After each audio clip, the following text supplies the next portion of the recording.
I have an empty file ready for Copilot to fill it up with some generated code.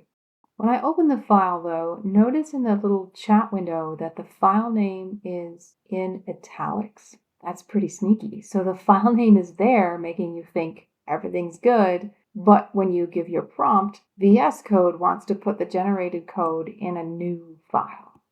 See that? How annoying is that?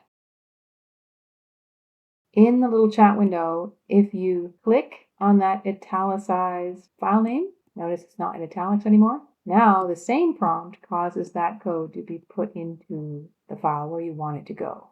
And you have to click that file name every time you want to submit a prompt. So if you forget, it puts code in a brand new file. This isn't how it behaved a while ago, but I had to reboot my computer for other reasons, and the Copilot extension updated itself, and the behavior changed, and now this weirdness is happening. Also, in a related confusing thing, there is an instructions file that I want to use.